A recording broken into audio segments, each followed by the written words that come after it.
Pemirsa, unjuk rasa mahasiswa menggugat Raperda RT/RW di Lamongan, Jawa Timur berakhir ricuh. Mahasiswa dan aparat kepolisian yang mengamankan unjuk rasa terlibat saling dorong.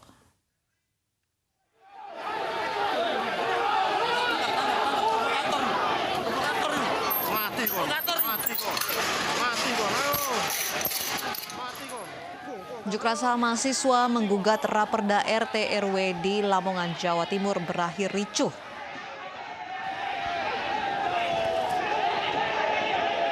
Mahasiswa dan aparat kepolisian yang mengamankan unjuk rasa terlibat saling dorong. Ricuhan terjadi saat pendemo berusaha masuk ke gedung DPRD Lamongan, namun dihalangi aparat keamanan.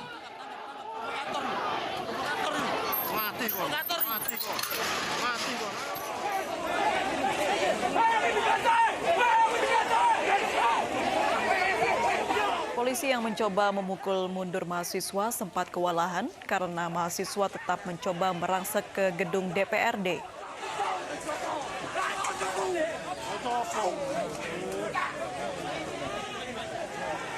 Meski sempat mereda, namun mahasiswa kembali merangsek ke depan gedung DPRD.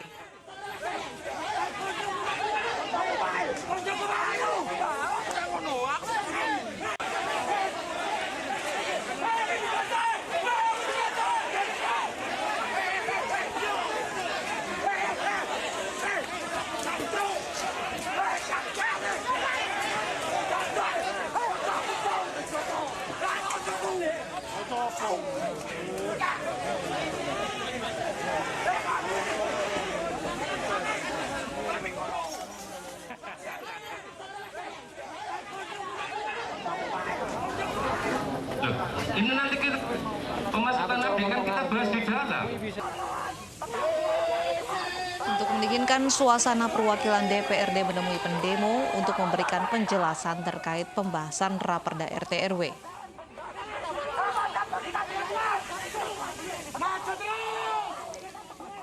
Meski demo tetap dilanjutkan, namun suasana kembali kondusif.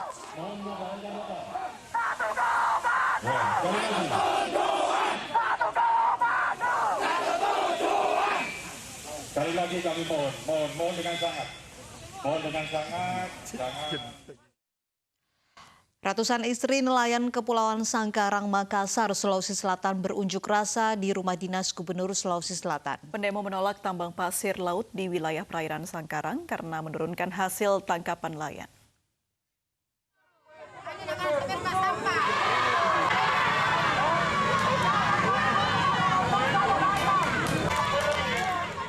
Unjuk rasa menolak tambang pasir laut di perairan Kepulauan Sangkarang disuarakan ratusan masyarakat dari Aliansi Nelayan Kepulauan Sangkarang di depan rumah dinas Gubernur Sulawesi Selatan.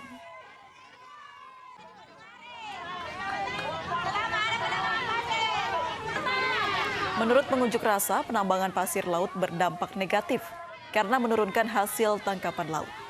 Selain itu, penambangan pasir dikhawatirkan menyebabkan abrasi bagi pulau-pulau yang berada di Kecamatan Sangkarang.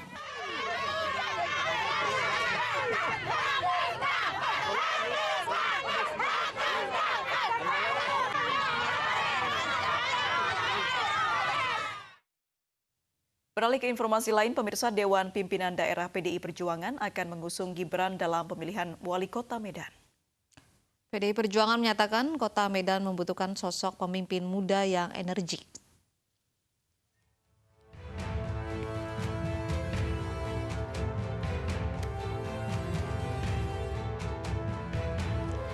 Langkah Bobi untuk maju sebagai calon wali kota Medan semakin terbuka lebar. Sinyal kuat terus dikeluarkan DPD PDI Perjuangan Sumatera Utara untuk mengusung menantu presiden ini. Sinyal dukungan ditegaskan pelaksana tugas Ketua DPD PDI Perjuangan Sumut, Jarod Saiful Hidayat. Menurutnya, Partai PDI Perjuangan tidak mendukung petahana yang juga kader internal PDIP, Ahyar Nasution, dikarenakan kinerjanya selama memimpin Kota Medan kurang baik.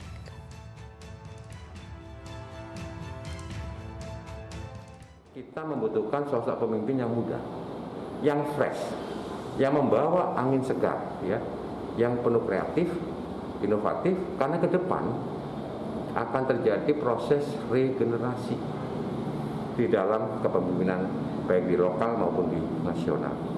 Jadi kemarin terus terang saya sampaikan bahwa saya mengusulkan supaya Mas Bobi ya untuk dicalonkan dari PDI Perjuangan. Bakal calon wali kota Surakarta Gibran Rakabuming Raka bersama tim relawan menyalurkan bantuan sosial bagi warga yang terdampak pandemi COVID-19. Sementara itu dukungan kepada pasangan Gibran Rakabuming Raka dan Teguh Prakosa di Pilkada Surakarta 2020 terus mengalir.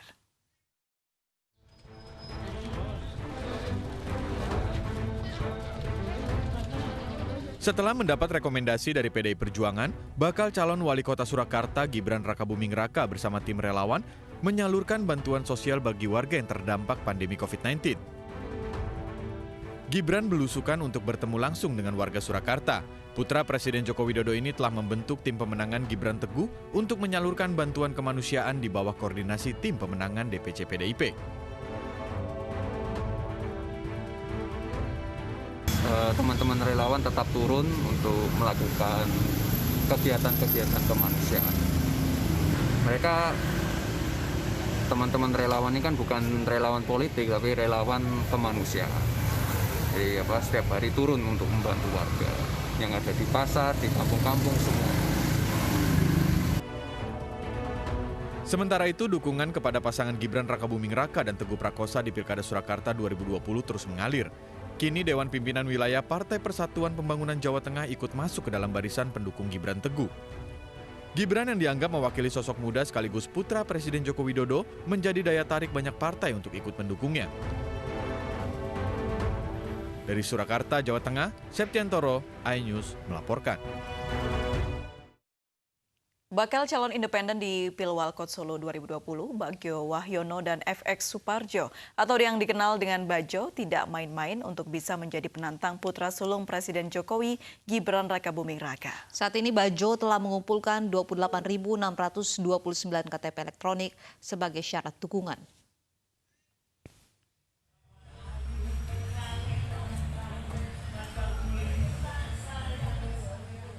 Bagio Wahyono merupakan seorang penjahit yang akan melawan Gibran Rakabuming Raka pada Pilwalkot Solo dari jalur perseorangan. Di balik keberanian pasangan Bajo melawan Gibran, ternyata keduanya adalah sosok sederhana. Sedangkan FX Suparjo, calon wakilnya menjabat sebagai ketua rukun warga di kampungnya.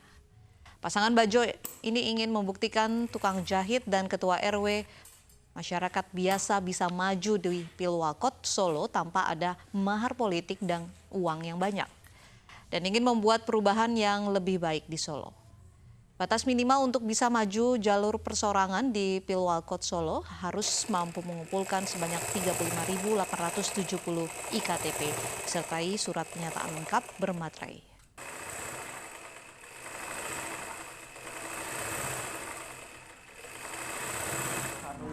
Untuk perbaikan kebetulan kemarin kita sekitar 7.000-an, sekitar 14.000 itu kita harus nuker, tapi kita kan masih punya 21.000. Kita istimewakan kan mudah-mudahan kita bisa lolos Mas untuk independen ini ya kita sejarah besar di kota Surakarta, terutama di Indonesia. DPRD Jember memberhentikan Bupati Jember Faida dalam rapat paripurna pernyataan pendapat. Pemakzulan Bupati Faida akibat dianggap tidak pernah berkoordinasi dengan anggota Dewan.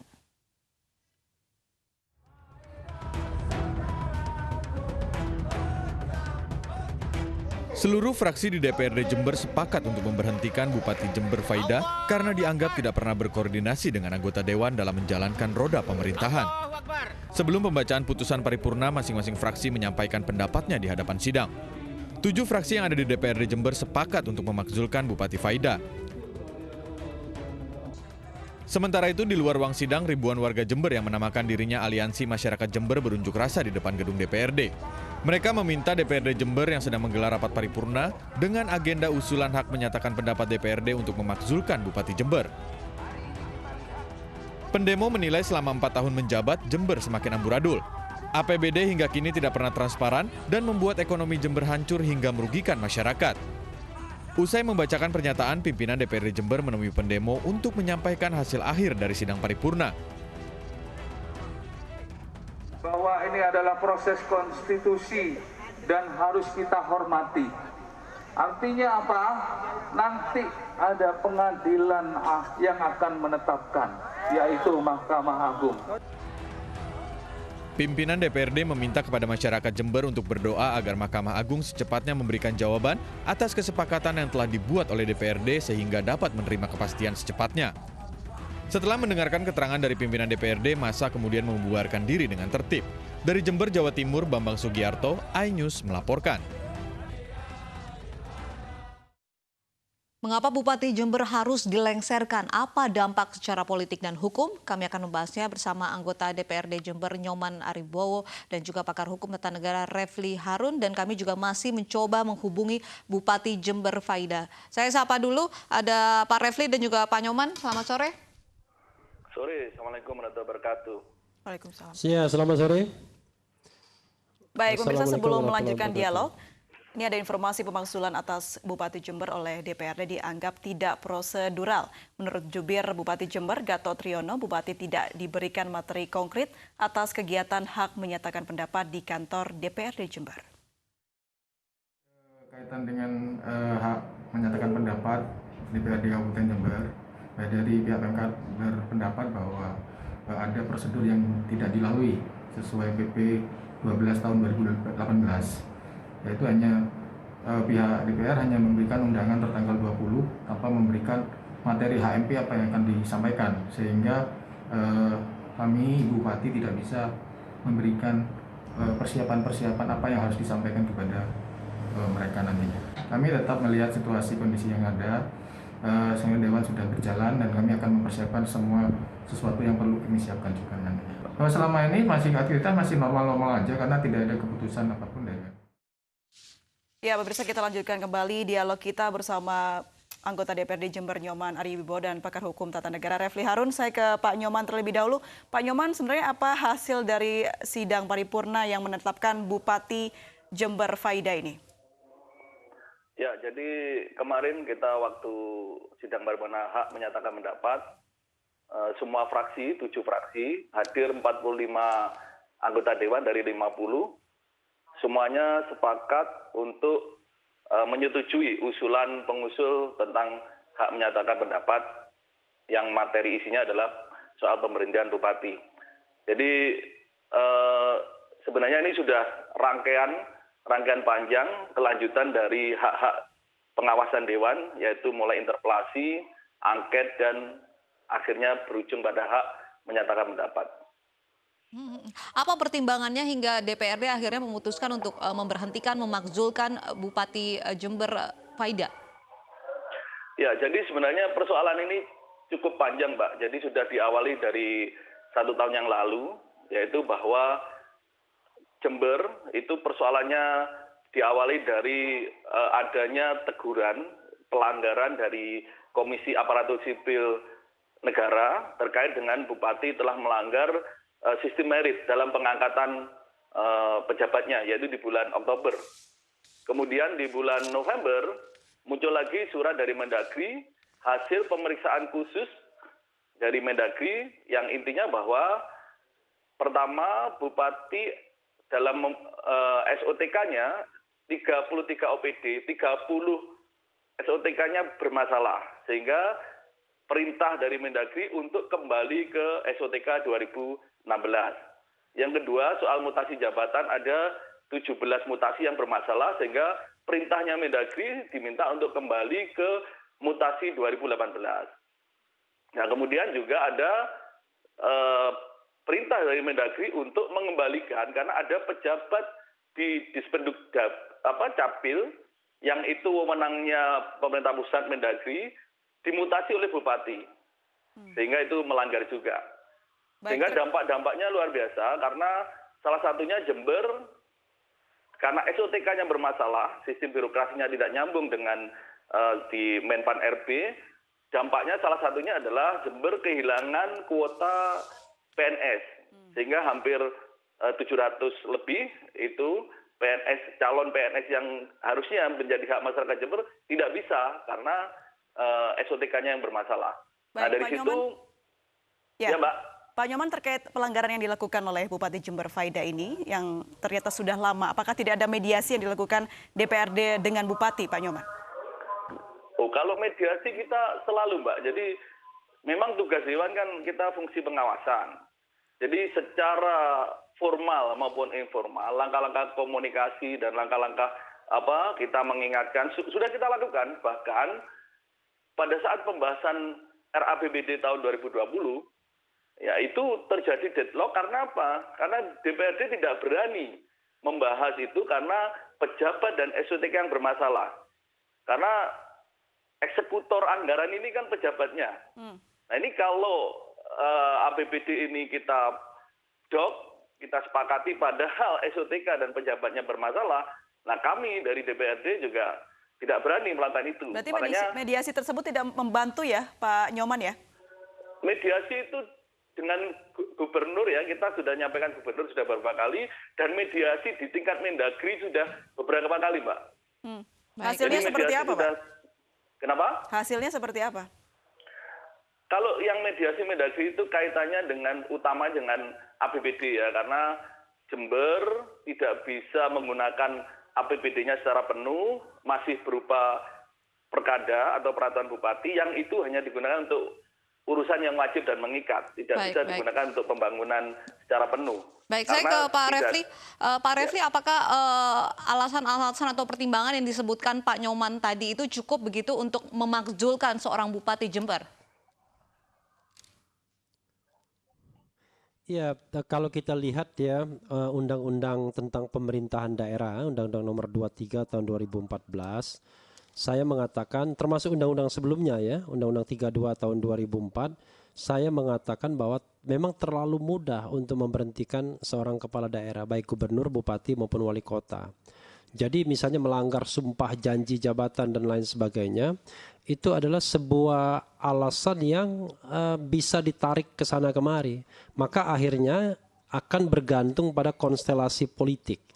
Jadi kalau misalnya konstelasi politiknya tidak menguntungkan lagi kepala daerahnya, maka ya sudah, the game is over. Jadi permainan akan selesai. Nah, dalam konteks ini ketika saya membaca berita bahwa hampir seluruh bahkan seluruh ya fraksi di DPRD Kabupaten Jember menginginkan pemberhentian kepala daerah, maka saya katakan mudah sekali mencari cantolan-cantolan untuk memberikan justifikasi atau legitimasi terhadap proses pemberhentian tersebut, karena tadi peraturan itu sangat longgar dalam pemberhentian kepala daerah dan wakil kepala daerah ini. Termasuk pemberhentian presiden sekalipun itu bisa saja longgar.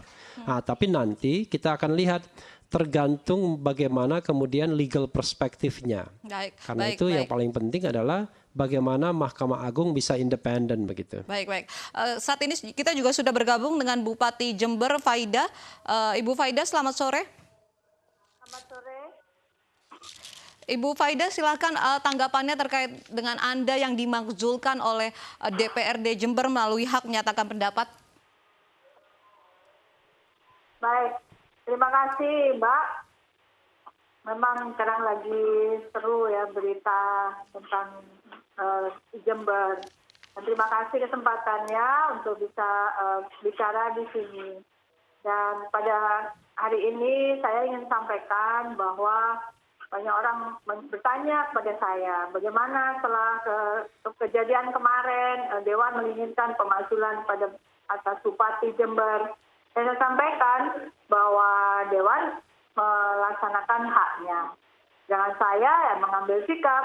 Saya melanjutkan tugas saya sebagai satu amanat yang diberikan oleh masyarakat selama 5 tahun. Dan saya tetap bekerja, melanjutkan tugas dan fokus kepada utamanya adalah penanganan COVID di Kabupaten Jember. Dan untuk masalah yang disampaikan Dewan, ya kalau Dewan nanti melanjutkan ke MA, ya kita ikuti proses-prosesnya. Karena itu semua diatur dalam undang-undang. Anda tetap bekerja, ini artinya Anda tidak terima dimakzulkan, Ibu Faida? Ya, itu kan Dewan mengatakan memakzulkan secara politis. Ya. Karena kita ini orang pelayanan masyarakat, ya saya fokus saja gitu. Selama itu hanya keinginan itu kan boleh disampaikan dengan proses ya. Kita ikuti saja prosesnya. Dianggap melanggar sumpah janji jabatan dan mengurangi kuota ASN 2020, seperti apa tanggapan Ibu? Ya, memang itu yang disampaikan oleh Dewan. Dan perlu saya sampaikan di sini bahwa apa yang disampaikan oleh Dewan, semua itu sudah disampaikan juga di Kemendagri dan DPD RI.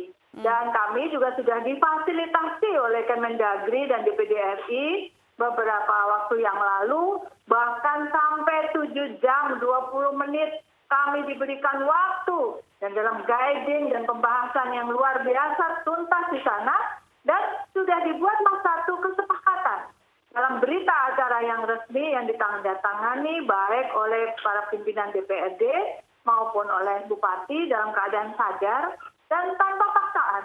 Dan satu komitmen bersama untuk melakukan penyelesaian-penyelesaian seperti yang disepakati di forum Kemendagri. Baik, seperti apa di forum tersebut, Ibu? Hasil dari mediasi tersebut seperti apa, Ibu? Ya, apa yang disampaikan Dewan itu sudah terklarifikasi semua. Karena kami juga diberi kesempatan untuk paparan di sana.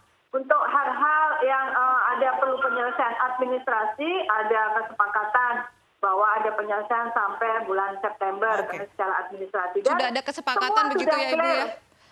Lalu Pak Nyoman kenapa tetap dimakzulkan? Sudah ada kesepakatan untuk penyelesaian masalah? Ya itu membuat saya sangat terkejut gitu karena tapi saya menyadari karena ini tahun politik, apalagi saya sebagai incumbent, insya Allah akan maju lagi dalam pilkada. Baik. Dan kami kita juga berikan maju secara independen. Walaupun sebenarnya kami ini tidak anti partai, tapi sampai hari ini Ibu Faida, kita belum berikan ada partai kesempatan yang merekom. Pak Nyoman untuk menjawab, silakan Pak Nyoman. Ya, jadi gini Mbak, proses fasilitasi itu terus berjalan lama ya. Kita sudah ada beberapa kali fasilitasi baik dengan level dirjen, kemudian level sekjen, dan kemarin dengan menteri, dan memang terakhir kemarin ada lagi dengan sekjen yang baru ya. Jadi memang proses itu diawali dari kemandekan, kementokan soal APBD Jember. Jadi itu persoalan yang lain karena mentoknya APBD Jember. Nah, di situ kita ada dua agenda. Kalau soal HMP ini memang ada agenda kelanjutan dari interpelasi angket, teman-teman sepakat untuk melanjutkan ke HMP. Jadi ini ada dua agenda yang berbeda. Jadi kalau yang fasilitasi di Mendagri itu kaitannya dengan APBD, pembahasan APBD yang mandek ya di Jember ini. Kemudian soal HMP itu memang kelanjutan proses politik yang memang menjadi tanggung jawab Dewan. Kita juga menjalankan amanah masyarakat Jember yang dalam ini tugas kami salah satunya adalah pengawasan. Nah kami juga makanya sangat dikejutkan ketika Jember dapat predikat disclaimer dari opini disclaimer dari BPK. Itu juga menjadi salah satu pemicu dari teman-teman bahwa dampak dari pengelolaan pemerintahan yang sudah direkomendasikan oleh Mendagri itu dampaknya ya yang sekarang ini opini BPK yang disclaimer itu yang juga salah satu menjadi bagian yang mempercepat teman-teman berproses di AMP gitu. Baik. Nanti saya akan minta tanggapannya dari Ibu Faida, namun usai jeda berikut kami akan kembali sesaat lagi.